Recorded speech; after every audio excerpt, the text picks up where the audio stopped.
Oi, gente. Pois é, na madrugada do dia 24 de dezembro, véspera de Natal, a sede do Porta dos Fundos foi vítima de um atentado. Foram atirados coquetéis Molotov contra o nosso edifício. Olha só, um dos seguranças conseguiu controlar o princípio de incêndio e não houve feridos, apesar da ação ter colocado em risco várias vidas inocentes da empresa e na rua. O Porta dos Fundos condena qualquer ato de violência e, por isso, já disponibilizou as imagens das câmeras de segurança para as autoridades e espera que os responsáveis pelos ataques sejam encontrados e punidos. Contudo, nossa prioridade nesse momento é a segurança de toda a equipe que trabalha conosco. Assim que tivermos mais detalhes, voltaremos a nos manifestar. E aqui você já vê a quantidade de likes, de curtidas aqui no, YouTube, no Twitter, não é? Vamos falar sobre isso. O que dizer, não é? Diante disso. Complicado, viu, gente? Complicado. Parece que nós estamos diante do Talibã à la Brasil, não é?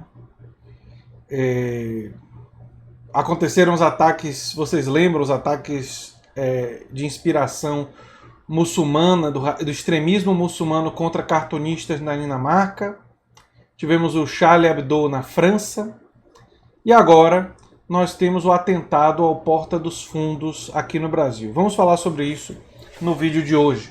Se você chegou agora, o canal Nova Máquina do Tempo, eu sou André Teixeira Jacobina. Tem links das nossas redes sociais, nosso apoia-se no comentário fixado, assim como as fontes para esse vídeo sempre ficam no comentário fixado, não é? Bem, o que dizer diante disso, né?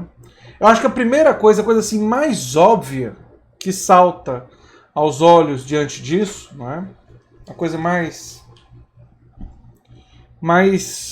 elementar é que essas pessoas que se dizem cristãs, né, se dizem cristãs, não devem ter lido aquela parte que não julgues ou será julgado, né? Oferecer a outra face, perdoar, ou não deram importância, enfim. Eles só leram a parte de trazer a espada, né?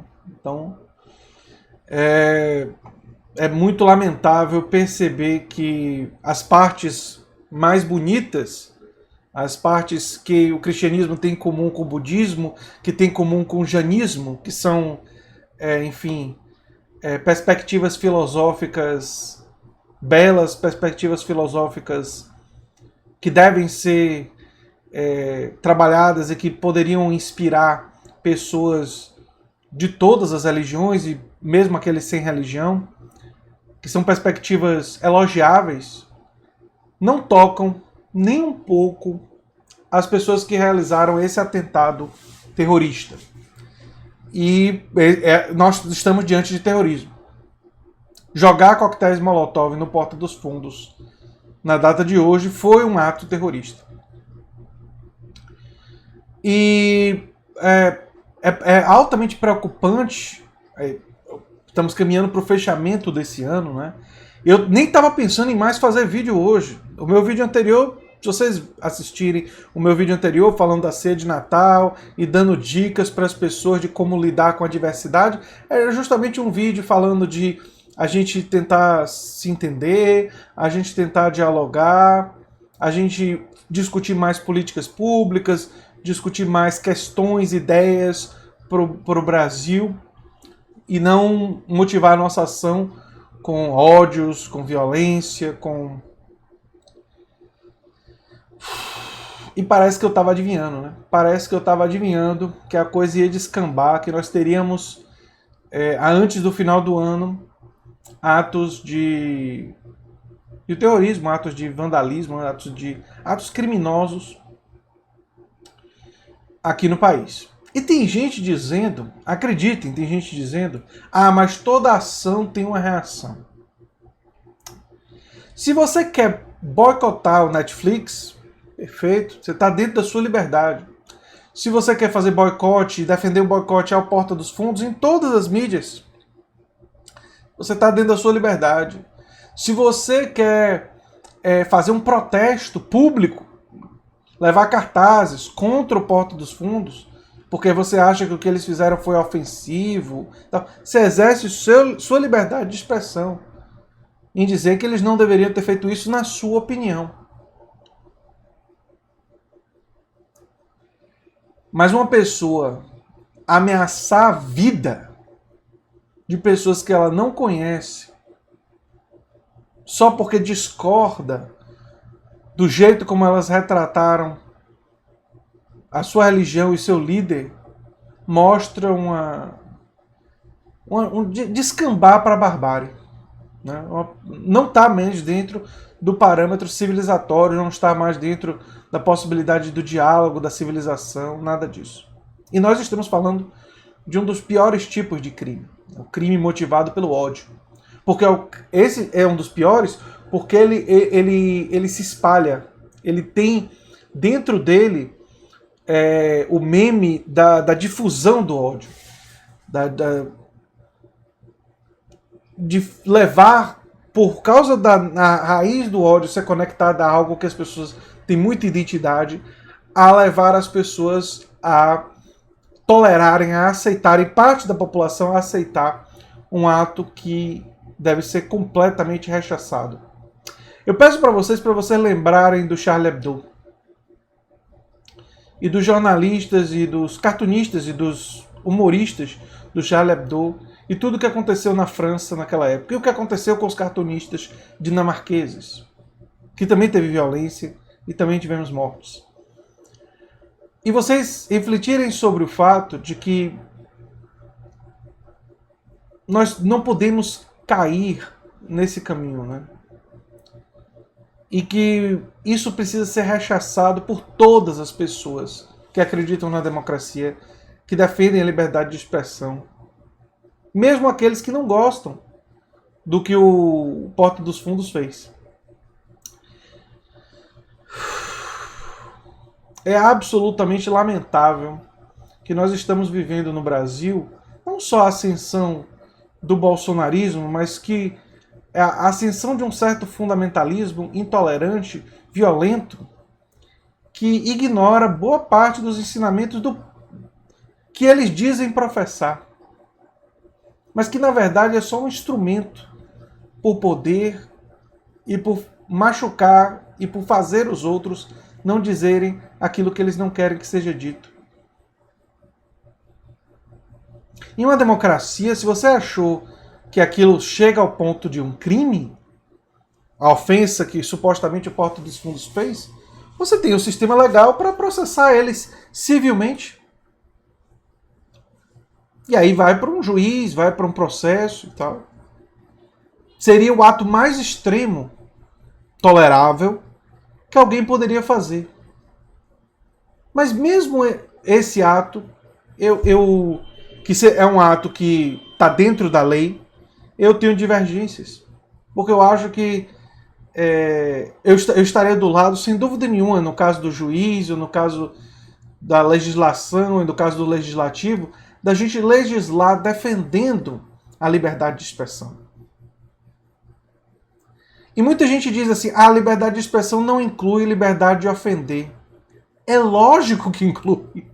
Porque qualquer pessoa pode achar qualquer discurso ofensivo. Imagine por um momento que eu dissesse para vocês que eu acho extremamente ofensivo para mim que alguém critique o socialismo, por exemplo. Ou o capitalismo. Tanto faz. E a gente reúne uma grande quantidade de pessoas que acham o discurso contra o socialismo ofensivo, outra grande quantidade de pessoas que acham o discurso contra o capitalismo ofensivo. Né? E aí, se eles realmente acreditam que o discurso contra aquilo que eles acreditam é ofensivo, você teria que proibir, baseado na ideia de que por ser ofensivo você tem que proibir, você teria que proibir todo discurso crítico do capitalismo, todo discurso crítico do socialismo. Porque tem algumas pessoas que vão se ofender. Uma pessoa pode se ofender por qualquer tipo de discurso. Para um discurso chegar ao ponto dele ser proibido, é porque ele é um discurso que incita violência contra uma minoria. Por isso que discursos racistas, discursos homofóbicos foram proibidos. Porque eles incitam violência contra uma minoria. Os cristãos não são minoria. E o Porta dos Fundos não fez incitação à violência contra os cristãos. Portanto, o que o Porta dos Fundos fez, se você gostou, se você não gostou, não eleva para além do fato de que é o que as democracias avançadas no mundo todo consideram os limites da liberdade de expressão. Então, a liberdade de expressão não permite a incitação à violência contra uma minoria determinada. Se a legislação brasileira disser coisa diferente, significa simplesmente que a legislação brasileira está mais atrasada. Embora o Marco Feliciano fez um processo contra o Porta dos Fundos justamente usando o argumento de vilipendiar a fé e tal, usando o tal do artigo da Constituição que está lá, e ele perdeu, porque o juiz entendeu que o princípio da liberdade de expressão se sobrepõe àquele artigo. Mas a presença daquele artigo na nossa Constituição é um indício do nosso atraso. É um indício da permanência de uma perspectiva atrasada em relação à liberdade de expressão. O limite da liberdade de expressão nos países mais avançados, do ponto de vista democrático, são muito claros. Você não pode, como eu disse, incitar a violência e você não pode ensinar a uma prática criminosa violenta, tipo fazer um livro ensinando a fazer uma bomba contra um determinado grupo. Isso também é proibido. E deve ser proibido. Mas fora esses casos muito específicos e raros, você não pode proibir porque você se sente ofendido por um determinado discurso. Porque o que é ofensivo para você não é ofensivo para outro. E o que é ofensivo para o outro não é ofensivo para você. E se a gente começar a proibir o que as pessoas acham ofensivo, nenhuma forma de discurso será permitida. Será permitido. Nenhuma forma. Sempre vai ter alguém que vai considerar aquele discurso ofensivo. Vocês não acham que muito do que eu faço aqui, muita gente acha extremamente ofensivo? E se tivesse o poder, iria me censurar? É óbvio que sim. É óbvio que sim. E vocês não acham que eu acho boa parte do discurso da direita extremamente ofensivo? Acho. Só que aí tem uma diferença muito importante. Embora eu ache muita coisa do que eles dizem ofensivo, eu nunca defenderia que o discurso deles fosse suprimido, fosse censurado. Nunca. Mas esses são os meus princípios.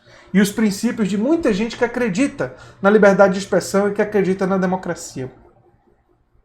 E que acredita também que os princípios elevados do budismo, do jainismo, do cristianismo, esses princípios estão muito além de qualquer sátira que o Porta dos Fundos ou qualquer outro possa fazer.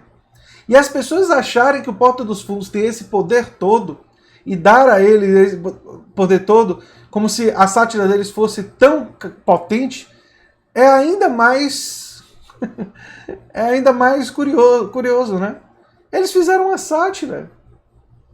Quando as pessoas fazem isso, eles dão importância. Tem alguma coisa que essas pessoas estão escondendo. Alguma hipocrisia no jeito deles pensar.